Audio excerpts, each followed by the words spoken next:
The final Guns N' Roses concert took place in Buenos Aires, Argentina on July 17, 1993, a defining moment for the band led by Axl Rose.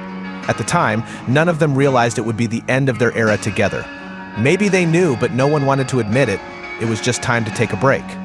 Afterward, each member started focusing on their own musical projects and collaborating with other artists. However, one member stood out, particularly eager to create and release new music. Over the course of the tour, he had composed a significant amount of music.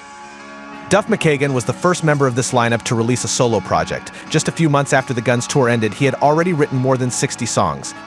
His debut solo album, Believe in Me, features 13 tracks and was released on September 28, 1993 with Geffen Records. The album, produced by Jim Mitchell, reached number 137 on the Billboard 200. Duff played and recorded all the instruments including drums, while also collaborating with a few friends and former bandmates. Slash played on the song.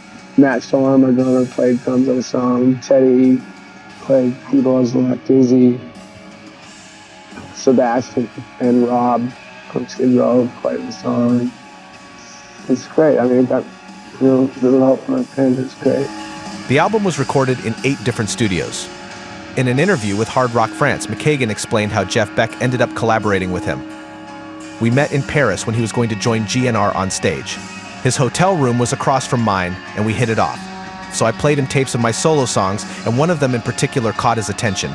It was a pretty funky fusion tune, and he actually asked me if he could write a solo on it. You can't imagine how much I blushed. I was overwhelmed. Fucking Jeff Beck. What a treat. The track is called Swamp Song. In the end, it's still basically a record made 100% by me, especially as far as writing goes. Jeff Beck, he heard me play it in my hotel room. And I had all the basics, and he just knocked on the door, and he comes in. He goes, "What's this?" And I told him what I was doing. He goes, "Man, can I play on it?"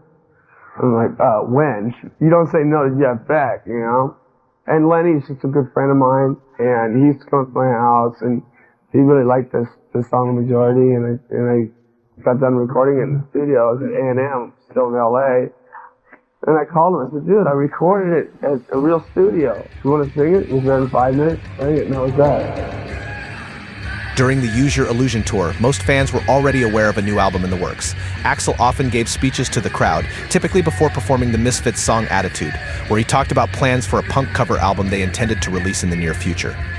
In November 1993, Guns N' Roses released their 5th studio album, The Spaghetti Incident. This compilation of cover songs paid tribute to bands that inspired and influenced the group. The album debuted at number 4 on the Billboard 200 and was certified double platinum, selling 190,000 copies in its first week. Several tracks were initially recorded during the Use Your Illusion sessions with Izzy Stradlin, but were later re-recorded by Gilby Clarke. Originally intended as an EP, the band decided at the last minute to release a full-length album, which included a controversial song written by infamous serial killer Charles Manson. Another track was suggested by Michael Monroe. He proposed Ain't It Fun, and the band agreed to include it. In fact, it was the first single the band released, just a few days before the album came out.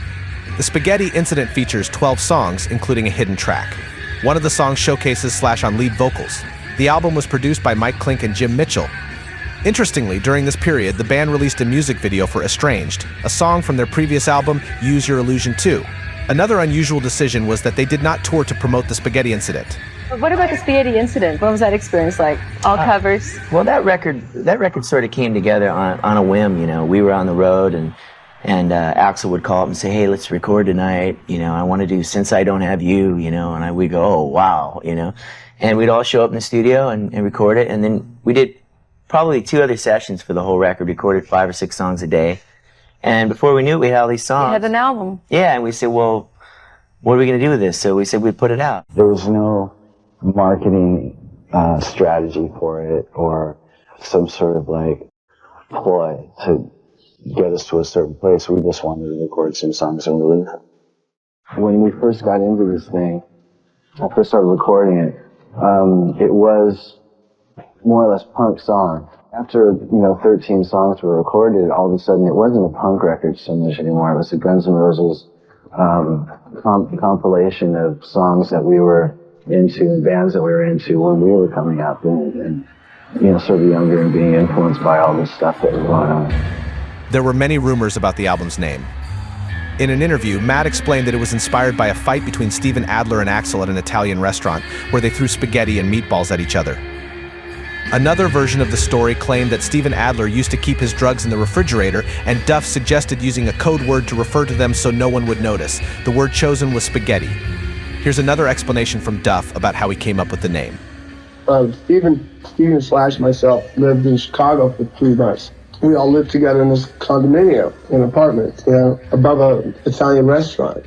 And so in the deposition, Steven's lawyer asked me, he goes, "Do you guys ever get in any fights while you were there?" And I said, "Well, no, not really. Maybe if I got spaghetti from the Italian place below us one night and ate half of it and saved the rest for the next morning, maybe if somebody else ate it and I was really looking forward to eating it, maybe there'd be a little fight." And that was it, period. And the lawyer's like, "Okay." So I get to court and I'm up on the stand, and there's a jury and everything. Now, about your spaghetti incident, and and the guys in the band were all, and everybody started busting up because the lawyer took it seriously. So, and we got done with court that day. We got to call this album Spaghetti Incident. So that's what that's for. In quotes, the spaghetti incident with a question mark. It's an inside joke with the band, and I can't wait for the rumors as to what the spaghetti incident's all about. Guns N' Roses, the spaghetti incident, out now. Something we don't get to do near enough on the Headbangers Ball is have an artist perform live, especially perform live before we've even seen the video or anything like this, but this is a rare instance, so right now, proud to present. In the meantime, Duff began promoting his debut album.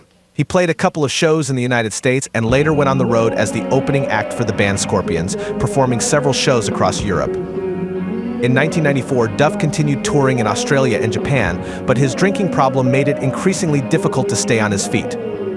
Eventually, Duff's alcoholism caught up with him in a dramatic way, and a couple of months later, his pancreas blew up. I was in so much pain, they shot me up with 2 shots of Demerol and morphine, and then morphine.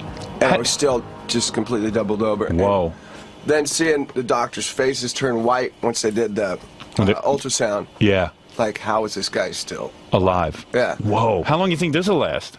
Forever? Yeah. When Duff was discharged from the hospital, his doctor suggested that it would be beneficial for him to go to a rehabilitation center in Olympia. Duff disagreed with this idea and chose to get clean on his own. According to Duff, the 2 weeks he spent in the hospital were more than enough rehabilitation for him. He returned to his house in Seattle with a prescription and pills provided by the hospital to continue his treatment. The pills caused him to shake so much that he was afraid to drive his own car. Instead, he started riding an old bike storaged in his garage. McKagan ended up riding a mountain bike for hours each day and even signed up for an amateur race. He also began practicing martial arts. Axl was the only band member who visited him during this time, along with a few crew members.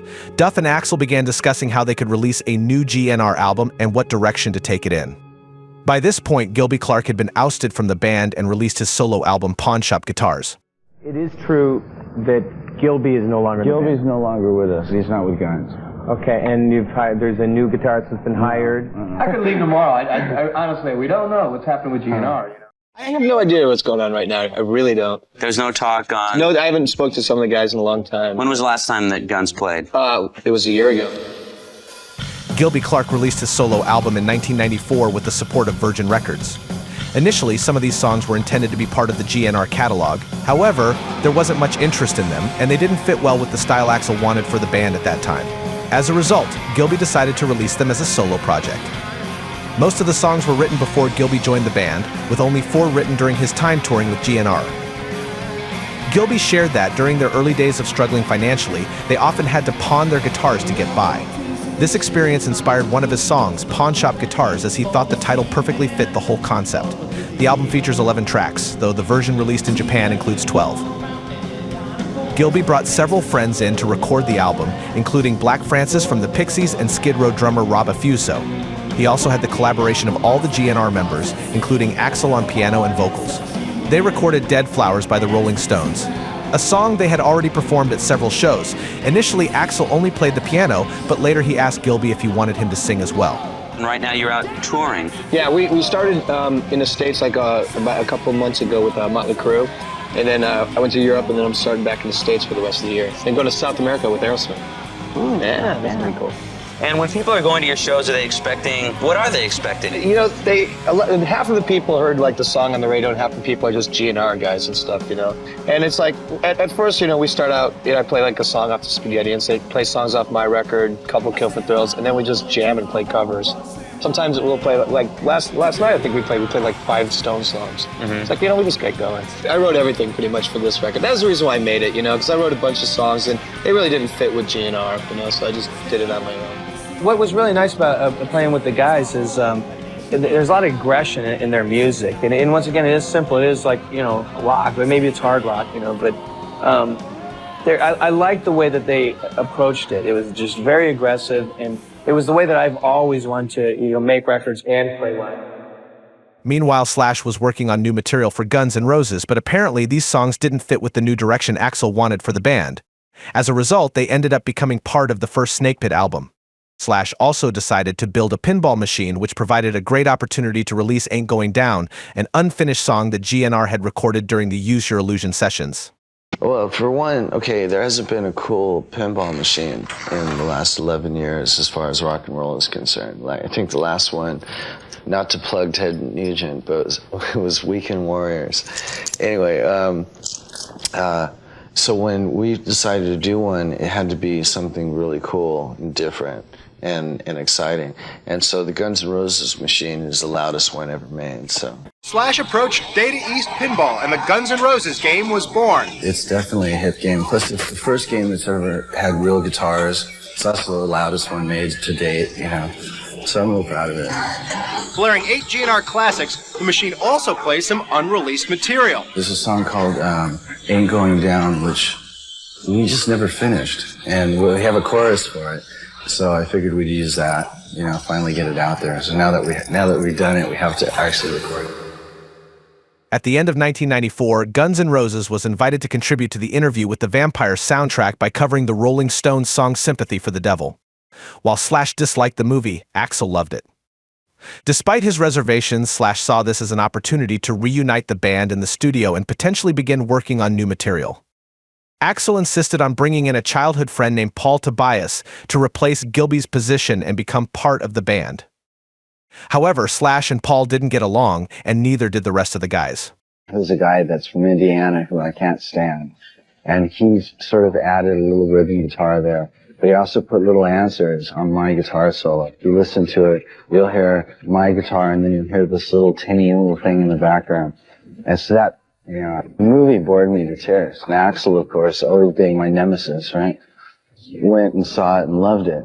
I thought it was a great plot to get Guns more or less together and just start working as a unit. But I think we pulled it off really well compared to like a lot of other bands that would have been offered to do it that I don't think could have really gotten to the vibe as well. With the absence of Gilby, there was a hole in the band there. Then there was a new guy that came in, but we haven't really all come to a cohesive decision as to what exactly we're going to do. Former Ozzy Osbourne guitarist Zakk Wylde was considered for the new lineup. Unlike Paul, Zakk already had a good relationship with the band and got along well with everyone. However, Slash explained that the chemistry wasn't quite right. Having 2 lead guitarists didn't align with GNR's style, and during jam sessions it sounded confusing, with both players performing similar parts instead of one focusing on rhythm guitar.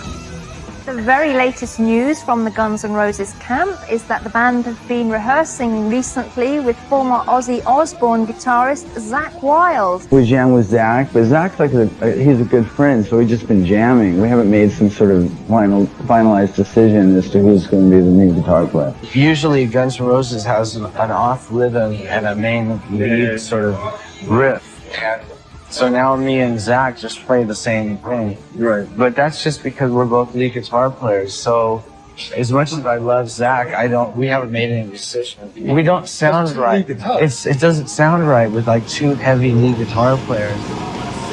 In January 1995, Slash released its 5 O'Clock Somewhere, the debut album of his new band, Slash's Snake Pit. The album peaked at number 70 on the Billboard 200, and it was certified platinum and was distributed by Geffen Records.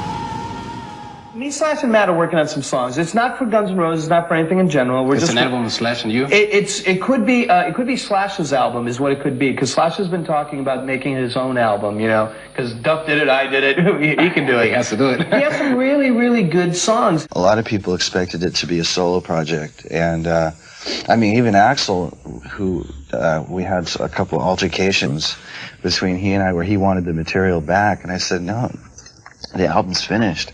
And he was like, you couldn't have done an album in 2 weeks. I said, oh yeah, it's done, it's been done. I mean, it could have been Guns N' Roses material at the time if he'd been really into it, but that wasn't the musical direction that he wanted to go in. I don't think Axl was real happy about my doing this right when I did it, but at the same time, you know, it was, well, why don't you make a solo record? He just didn't think I was going to take it, and the next thing you know, it was done. And he was like, whoa, wait, slow down. And I was like, no, I got to be on tour, and so such and such a date, I'll be back, I'll see you in July. When the Guns tour was over, me and Matt started writing tunes. And then all of a sudden we started, you know, Gilby got involved and Mike Inez got involved and we had a band. Mike showed up and Matt, you know, told me, you know, he's the guy from Alice in Chains. It's like, oh, whatever, he's a good bass player. So he came up and he brought this whole new sort of vibe to it. And then all of a sudden it seemed like a band. So we went in the studio and recorded an album, and at the same time we started auditioning singers. As is typical with most bands, they were missing a vocalist, but the addition of Eric Dover took their sound to a whole new level, thanks to a recommendation from a former bandmate of Gilby Clarke. He was recommended by Mark Danzeisen, who is Gilby Clarke's ex-drummer.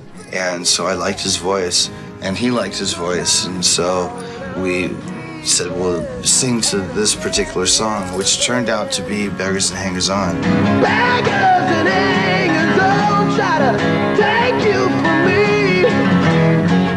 Someone with a Bible in his pocket, clouding everything you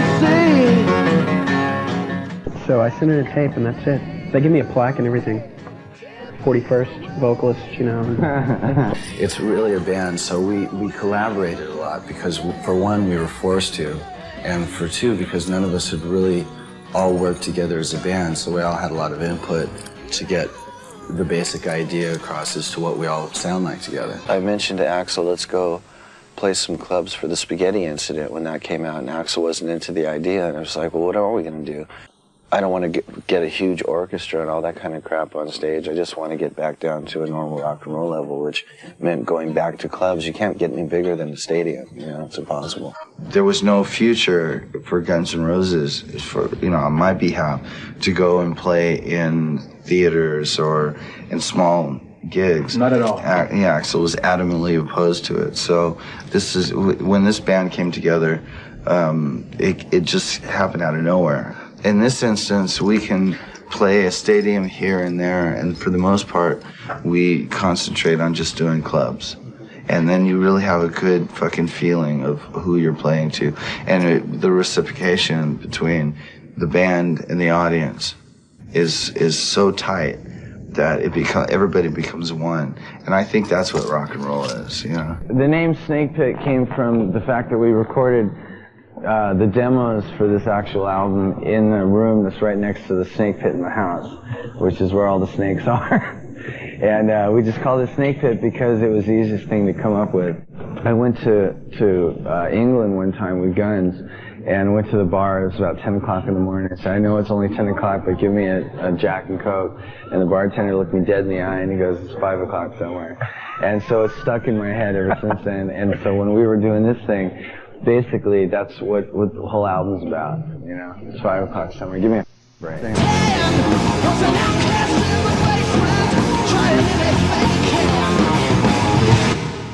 Don't forget to share, subscribe, and comment below. It would really help me a lot. This video was created by Chilla Bootleg.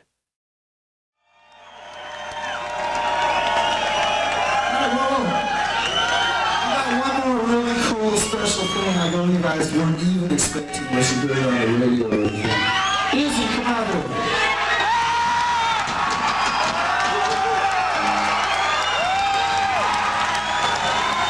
This is fucking turbulence and Indiana before the coming out and shit. While Slash was touring, rumors began to circulate that Izzy Stradlin might rejoin GNR. The speculation arose after Izzy performed a song with Snakepit in Chicago. Although he was interested in writing new material, Izzy had no desire to tour with a band. He preferred to keep things simple, aiming for the exact opposite of the elaborate productions and guest musicians that had defined Guns N' Roses' approach in recent years. According to Rock Hard magazine, Duff called Izzy, explaining that he was trying to write new songs for the next GNR record and asking for his help. Reflecting on the experience, Izzy later said, "It's been 5 years since I left Guns, but I told myself, why not? Duff and I wrote 10 songs in 1 week and even made demos of them. It's so easy when you work with someone like Duff who loves music the same way you do." Some of those songs might have ended up on Izzy's later albums or even Duff McKagan projects. However, according to Stradlin, those tapes went nowhere. At the time, the future of Guns N' Roses was uncertain. Finding a new rhythm guitar player to replace Gilby's position became a real nightmare. Axl insisted that Paul Tobias should be the new guitarist, and the band finally agreed to work with him. The rumors about the band splitting started to feel more real. The press, of course, wanted to know what was going on within GNR. In every single interview, they asked about Axl's relationship with the rest of the band, or the most common question, whether the band would be releasing a new album anytime soon. When can we expect the new Guns N' Roses album? When did you last talk to Axl Rose? Have you actually got any new songs written or any ideas got together? When the Snakepit tour ended, Matt Sorum, Duff McKagan, and Slash returned to rehearsals, but tensions between Axl and the rest of the band made it increasingly difficult to create new material. They disagreed with Axl's preference for overnight rehearsals and the musical direction he envisioned for the band. Finally, in October of 1996, Slash stepped aside and left the band, followed by Matt Sorum in April 1997. To replace Matt, former Pearl Jam drummer Dave Abruzzese began working with Axl. Another addition to the lineup was Nine Inch Nails guitarist Robin Fink. Duff was unhappy with the new band dynamic, often reflecting that he started playing music out of love, not for money. By this point, the band felt more like a business. Something Duff didn't want to be part of. He no longer felt connected to this version of GNR, which was far removed from what they had created in the 1980s. Realizing that Izzy Stradlin, Steven Adler, and Slash were no longer part of the band, Duff questioned its purpose. In August 1997, original bassist Duff McKagan quit the band, leaving Axl as the only remaining original member. In 1998, Tommy Stinson and Chris Pittman joined the band. Dave Abruzzese departed, and Josh Freese began recording and writing new songs for what would eventually become the Chinese Democracy album. There's a few things that I really had a big hand in on the writing. For instance, the title track, Chinese Democracy, I wrote the music to it. There was a few other songs that had working titles that never ended up on the Chinese Democracy record, but were laying around. I know at least when we recorded them 20 years ago, Axl liked them a lot. And once again, when I was there, they didn't have any lyrics yet, so they just had these working titles. The song Chinese Democracy wasn't called Chinese Democracy yet. I think the working title was Smells Like Josh Spirit, because I wrote it and the chords are really simple. It's just like these three chords over and over and over. And someone at one point goes, "This sounds like kind of a cool like Nirvana riff or something." So it was titled Smells Like Josh Spirit, like up on the board where we had all the songs we were working on. Axl hadn't written lyrics to it yet, and that didn't happen until after I left. There's a lot of pressure on Axl, and he was kind of doing it without his regular band for the first time ever. So I think that was unnerving probably for him and a little bit scary, you know. But anyways, it was something that I enjoyed the time I spent down there, but I didn't want to sit around anymore. And that's kind of what it was looking like was going to happen. And they did kind of not sit around, but they spent a lot more time on the record still after I left. And I was glad that I made that record, The Perfect Circle, and went out on tour and we started that, you know. That was a little bit more of a real band to me and something that I was really a part of from the ground up rather than being the third or fourth drummer in line in a project. Robin Fink, the guitarist for Nine Inch Nails, was playing Guns N' Roses at the time, and we were in this new configuration of Guns N' Roses. And towards the end of the 2 years that I was there, Robin ended up leaving and rejoining Nine Inch Nails, and we needed a guitar player. We'd auditioned a bunch of guys, and Axl was like, "Do you know this guy Buckethead?" I was like, "Yeah, I do know Buckethead." So I told Buckethead, I said, "Listen, man," they were about to basically give him the job. And I said, "I want to let you know that I don't think I'm going to be here too much longer. You know, I've got my 2-year contract is up soon. there was so many other moving parts in the Guns N' Roses thing, and so much second guessing that it seemed like this isn't going to leave this room anytime soon. Of course, after I left, Buckethead and Brain being super tight, I was like, of course Brain's going to be the guy.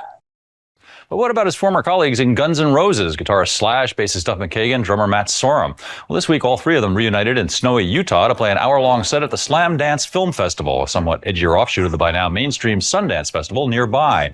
Slash and company had some hired help on hand to round out the sound, but with Axl still among the missing, they didn't attempt any vintage Guns originals, although there was a reprise of the GNR cover of Bob Dylan's Knockin' on Heaven's Door. And here's what they had to say for themselves. Before we left, like people were calling saying, "Oh, it's on the internet, it's in Variety that Guns is back together to play," or some blown up. And that's just like so far away from anything that's true. We're just here to play, and it's really not that big of a deal. But we play good together. It's been 8 years since the great guitar band Guns N' Roses released its last pair of studio albums, both called Use Your Illusion, and 6 years since the group last performed in public. Since that time, leader Axl Rose has parted ways, rather bitterly it seems, with his former Guns colleagues, most notably guitarist Slash, and has withdrawn into the studio to work on new material with a new group of players. What have you been doing for the last 6.5 years since the last tour ended? Trying to figure out how to make a record. I wanted to make originally wanted to make a traditional record or try to get back to an Appetite thing or something, because that would have been a lot easier for me to do, as I was involved in a lot of lawsuits for Guns N' Roses and in my own personal life, so I didn't have a lot of time to try to develop a new style or reinvent myself. So I was hoping to write a traditional thing, but I was not really allowed to do that. What prevented you from doing a traditional rock record? Slash. Many years have passed since this interview, and Axl has remained elusive, but it seems the long wait is finally coming to an end. After several years spent trying to reform Guns N' Roses with a new band, Axl Rose finally found the perfect moment to reveal his long-awaited work to fans. On January 1st, 2001, he took the stage at the iconic House of Blues in Las Vegas, marking a significant milestone in the band's new chapter. The new lineup was set for their first live performance, but Axl remained the only original member. Dizzy Reed, a member from the 90s, also joined the band, having played keyboards, percussion, and piano since 1991. GNR also performed new material, but the highly anticipated Chinese Democracy album wasn't ready for release and was still unfinished. The ongoing project was labeled by the media as one of the most expensive albums ever produced in music history. Interestingly, Slash wanted to attend the Las Vegas show, but security had strict orders from the manager to prevent him from entering. After their debut in Las Vegas, the band traveled to Brazil to perform at the renowned Rock in Rio festival, sharing the stage with artists like R.E.M., Foo Fighters, Oasis, Red Hot Chili Peppers, Iron Maiden, and many more. The performance was broadcast on TV and radio. At that point, no one knew when Chinese Democracy would be released, not even Axl. I hope he gets the record out, and and there's some pretty heavy people at the helm right now working on the Guns record, so I don't think anybody's fucking around, because I think too much money and time has been spent, say they have to do it. I don't know if I'll be comfortable watching other guys play, Sweet Child of Mine. I really have no regret. I don't think I ever will. It was very hard for me emotionally and mentally to want to play the older songs because of the hard times or experiences that I've gone through with the old band and playing those songs. But the new guys made it exciting. So, it was good to get out there, but we will put together a much bigger show and be more prepared. I feel we did okay in Rio and it was a lot of fun, but we all want to be much more prepared when we actually do a real tour. This lets the band know what it is we have to do. After the Rock in Rio festival in January, Guns N' Roses played 2 shows in December at the Joint at the Hard Rock Hotel in Las Vegas. These would be the last concerts that Paul Tobias performed with GNR. The band only played a total of 4 shows during 2001. Richard Fortus joined the band, taking Paul's place as the band's rhythm guitarist after Paul left in 2002. However, this wasn't the first time Richard Fortus had been approached by Axl. I was asked to come and audition originally before Buckethead joined. I hear back from them, but they say, okay, we're going to do it at this place and this time. We're going to get back to you with the details. They ended up not calling back. I got to the session and Tommy and Josh were on the session. I said, hey, I was supposed to come on audition. You guys never heard back. Yeah, well, Axl found this guy, Buckethead. And he decided that he was going to use him, and so we stopped auditions. And fair enough. Tommy and I became good friends after that. And then next time they were looking for a guitar player, they called. I was on tour in Europe with Enrique Iglesias. We did 2 or 3 shows at Royal Albert Hall, and then on the last show, I had a car waiting, got off stage, jumped in the car, flew to Los Angeles because we had 2 days off. Did the audition, stayed up all night talking to Axl, got back on a plane and flew back to Europe. On August 14, 2002, Richard Fortus made his debut in Hong Kong, China. The band traveled to Europe to play at Leeds Festival and Pokopop as well. After these shows concluded, Guns N' Roses returned to the United States for a short run in November. However, before this leg of the tour, we must remember one of the most iconic and unforgettable moments of that year, when the band performed at the MTV Video Music Awards. Around 1993, Axl kind of goes into hiding. Each year, the mystery would just grow. So inevitably, every year, we got to get Guns N' Roses. There was something in the air about August. The head of the network gets a message from Guns management saying, we're coming. So you're like, oh my God, of course we're going to make a slot for Guns N' Roses. But the whole time, we've dealt with him for a long time. Until he's on that stage, live in front of everybody, we're not going to believe it. Nobody knew what was going on. I think literally 5-6 people at best. The first thing that happens is the Guns N' Roses equipment starts arriving. And you see veteran producer people, we're like, look, it's really here. Then you start seeing the band, and we're hearing them play the opening notes to Jungle. We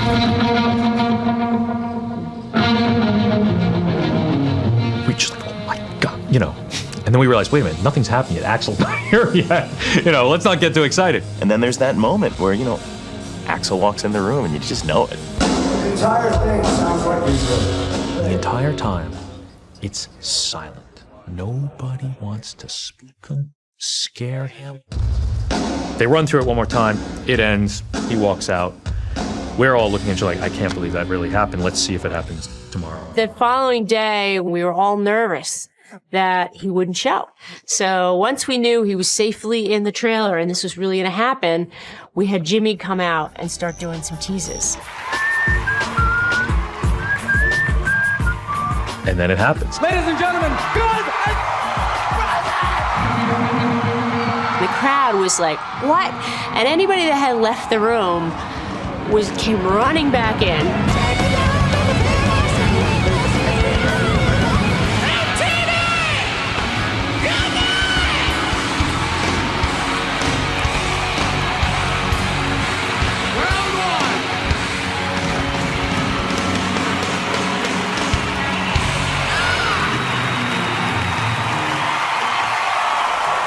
Oh my God, Guns N' Roses, what do you think?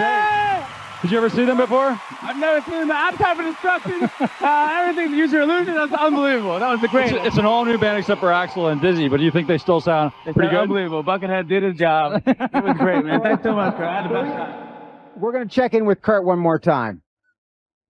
Hi, here we are backstage again. Axl Rose, he's back. What took you so long? I was just trying to put this monstrosity together. The performance received a negative response from the press. The Boston Globe wrote, "This wasn't the live, fiery Axl of 1987, but rather a middle-aged man desperate to prove that time hadn't eroded his ability to whip an audience into a frenzy. Wearing his trademark bandana, he couldn't have been more winded if he'd been running up Heartbreak Hill with a piano on his back. For someone who hadn't done much singing in public since the early 1990s, Axl wasn't in good voice. Fortunately, he didn't attempt Sweet Child O' Mine, which, given the shakiness of his voice, would have been an unholy mess." In September 2003, Eddie Trunk played a previously unheard track on his radio show. The band's management heard about the nationwide leak and obtained a cease and desist order for all stations that had a copy of the track. Since Axl Rose had not released a new studio album in over a decade, Geffen put out Guns N' Roses' greatest hits. At the same time, the band had been booked to play at the first edition of Rock in Rio in Portugal. Unfortunately, Buckethead announced he was leaving the band. Axl issued a press release explaining that the band would not be attending, attributing the cancellation to Buckethead's departure. "On behalf of GNR and myself, I apologize to the fans who plan to see us at Rock in Rio, Lisbon. The festival and its tradition mean a lot to me personally, and I sincerely do not enjoy being robbed by one of our own of the opportunity to be the first artist to play it for the third time. I'd like to thank Guns N' Roses for canceling so that we could be here tonight.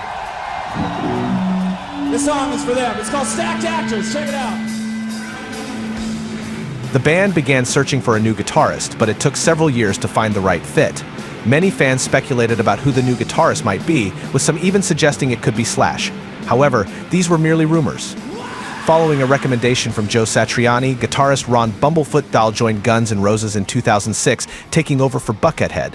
Out of nowhere, Joe Satriani hits me up. He's like, hey man, they're looking for a new guitar player to replace Bucket, and I recommended you, so if they get in touch, just so you know.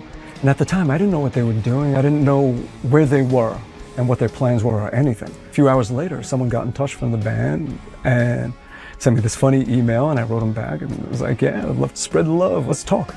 And we spent about 2 months talking, and a year and a half later, they had a tour lined up. We were back in touch with each other.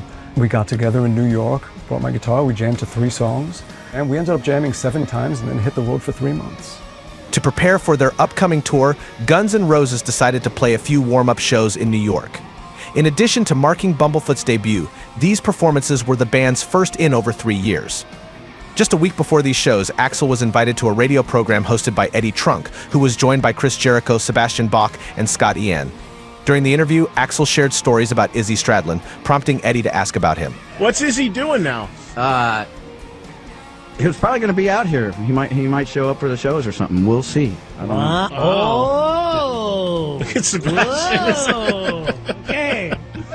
I'm trying to put the pieces of the puzzle together. I don't know. I mean, I don't mean that like being vague. I have no idea. Izzy does what Izzy does. I mean, it's like you talk to Izzy one day and the next, and you think, hey, we're going to go over here to this record store, or whatever. The next day, you find out he's in Trinidad, you know, or... Dude, I can remember spending... Or he's like, no, I just had to go to the desert and do donuts in a bed I rented, you know? And he races, like hardcore racing trucks in Baja. He does stuff like that, you know, so... Where does he live? In L.A. In L.A., all right. The 4 shows sold out instantly. And to everyone's surprise, Izzy joined the band on stage for their final night at the Hammerstein Ballroom. This marks Stradlin's first performance with Axl since May 1993, but it certainly wouldn't be his last. During the European tour, Stradlin made multiple appearances on stage performing with the band. Most fans felt that Axl's voice was in better shape than ever.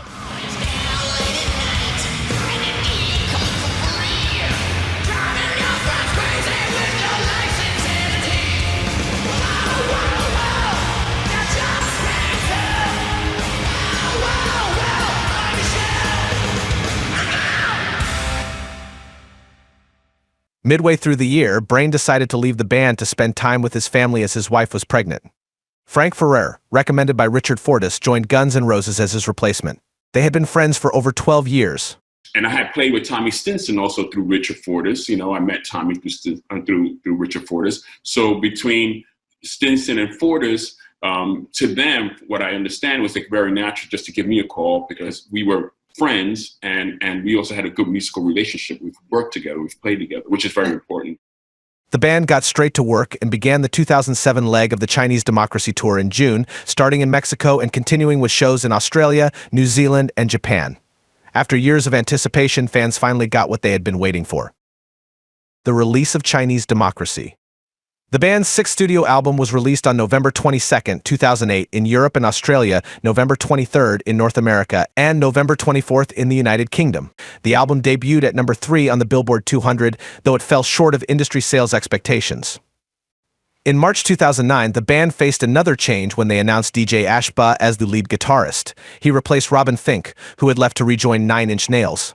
I got a call from Guns' manager, who was also personally managing me at the time, Katie McNeil, and she said, hey, you know, on the down low, Guns is looking for a guitar player. They've been, you know, auditioning like 100 and some guitar players, and would you want to come down and check it out? I was like, Yeah, but I never thought much of it. I really didn't give it a lot of thought. I was like, yeah, of course, I love Guns and whatever. And, and I just, if nothing else, wanted to go down and just say hey to everybody. I had met Axl years ago. Sharon Osbourne introduced me to him when we were recording the Beautiful Creatures record, because he was in the next studio doing Chinese back then.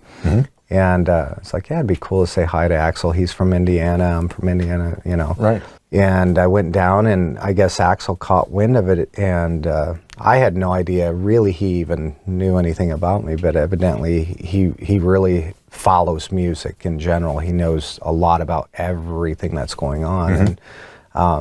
And he's, called management, said if he even shows up, he has a gig. So it's like, it was just one of those fluke things where, just the stars were aligned. And On October 14th, 2010, former bassist Duff McKagan made his return to the stage with Guns N' Roses, joining them for the first time since his departure. Axl shared his thoughts on reconnecting with Duff, explaining that there were no plans in place for their reunion. How was it to have him on stage with you again? And how well, it's like, first he was I heard him in the hallway. Talking. You had no idea? No, I had no idea. People say, oh, it's just coincidence. I don't know what I believe about that for sure, but Duff was in the hallway, and then I invited him to the show, and then Tommy handed him a bass. I said if you wanted to play any songs, let us know, and it would be fine. But Tommy just handed him a bass to play You Could Be Mine. And Duff was like, I haven't played that song or whatever. And Tommy goes, it has 4 strings, 2 knobs, man. Just go for it, And then I ran out there, I'm singing. I have no idea. I look over and there's Duff. So it was fun, and he had a good time. And him and his wife were great. We went out and hung out a little bit, so that was nice. That our hotel rooms were right next door to each other. Great. It was meant to happen. It was meant to happen for us to finally connect again. And what happened when we connect is a private matter, but I'm glad it happened. If you've made it this far, feel free to leave a comment, hit the like button, and subscribe to my channel, Chilla Bootleg. It's free. The band returned to Rock in Rio, Brazil, 10 years after their last time headlining the festival. They had agreed to pay a fine if they showed up later than the scheduled time. Roberto Medina, the festival's vice president, explained the decision. GNR 2001 was the hardest to arrange in the history of the festival. Bands are usually on time, but Guns N' Roses is a different case. Lateness, like the one in 2001, can make the audience feel uncomfortable and possibly cause them to start a riot. Despite the threat of a fine, the band started the show 2 hours late. The organizer expressed his disappointment with the band. Axl arrived very late and didn't respect the audience. He found it a lack of commitment and respect for the public, as the delay lasted more than 2 hours. Medina also suggested he would not book GNR again. The band, of course, issued a statement in response to all these accusations. Guns N' Roses would like to set the record straight on Rock in Rio. The festival's inadequate production and the downpour of rain delayed the event. Anyone who was there knows that System of a Down did not leave the stage until close to 1:15 in the morning. System's extensive stage production did not finish coming off the stage until 1:45 a.m. Guns' production was up and ready to go at 2:15 a.m. Axl got to the venue before 1 a.m. and he came ready to go on stage. The inadequate cover of the Rock in Rio stage caused a further delay when the soundboard went down due to water damage and was replaced as quickly as possible. GNR walked on stage at 2:40 a.m. and played for 2.5 hours in the pouring rain. Guns N' Roses would never seek to intentionally disrespect anyone, especially their fans. Ron Bumblefoot recalls an interesting story about the festival.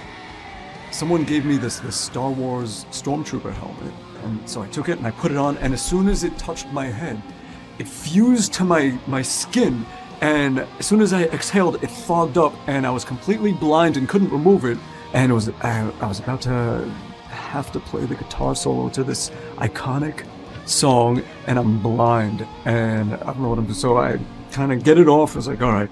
I start playing, and then zoom, it comes back down, and so I just stopped playing in the middle of the solo after hitting a lot of bad notes and stuff, and take it off, lift it up, and finish the solo, and all I could think to myself is Spinal Tap. I got hundreds of nasty, angry emails from Brazilians the next day. It was great. During an interview in February 2012, Slash discussed the possibility of GNR's induction into the Rock and Roll Hall of Fame. I know that there's a lot of rumor about it, as always when it comes to GNR out there on the internet and stuff, but as it stands right this second, I have no idea what's going on. 2 months later, Guns N' Roses were inducted into the Rock and Roll Hall of Fame. Duff McKagan, Steven Adler, Matt Sorum, and Gilby Clarke reunited for the induction ceremony, with Miles Kennedy from Alter Bridge performing 3 songs with them. Axl Rose did not attend and had asked not to be inducted, writing in an open letter that the Hall of Fame doesn't appear to be somewhere I'm actually wanted or respected. Stradlin and Reed also declined to attend the induction. Axl made the decision not to come. In typical Axl style, he decided to just do it at the last minute. And all hell broke loose with the lawyers and, shit like that was going on because, we were going under the name Guns N' Roses. It wasn't our name. It's not our name anymore. It's Axl's thing. The band kicked off a South American tour in early 2014, and for several shows, former bassist Duff McKagan rejoined to fill in for Tommy Stinson, who had prior commitments touring with the Replacements. Well, Duff was kind enough to join us, and it's great to have that kindling together. It's really nice. Yeah. He's a sweetheart. He's a great guy. We jammed when he was with Loaded and doing that back in 2009. He came through New York and we did a little jamming, and I got to know him then, so it's real nice. On July 27, 2015, guitarist DJ Ashba left the band, citing his commitments to his family and other projects. Ashba released a statement saying, "I have reached a point in my life where I feel it's time to dedicate myself to my band, my adoring wife and family, and the many new adventures that the future holds for me." A few days later, music journalist Gary Graff reported that a confirmed source within the band had informed him that Bumblefoot had left after the 2014 tour. Tommy Stinson also departed for personal reasons, making him unavailable to tour.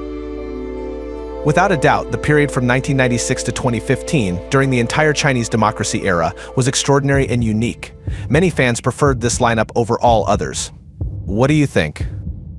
No matter how much money they stick in our face, there's no reason for us to get together to do anything unless we have some sort of mutual understanding or respect.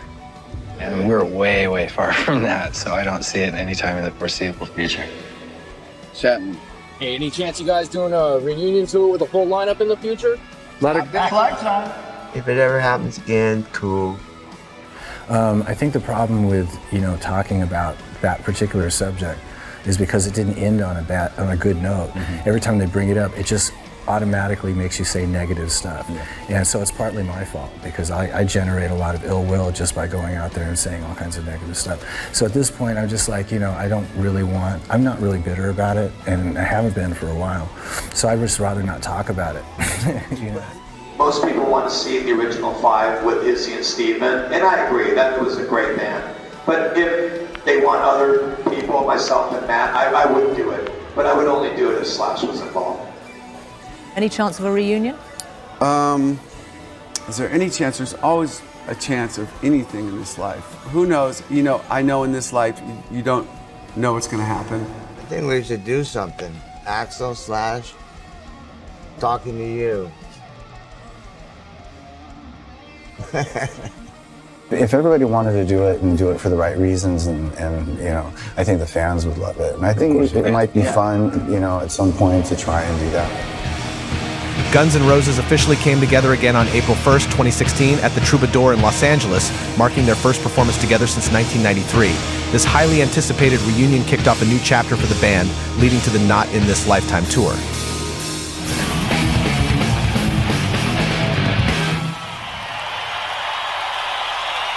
Thanks for watching.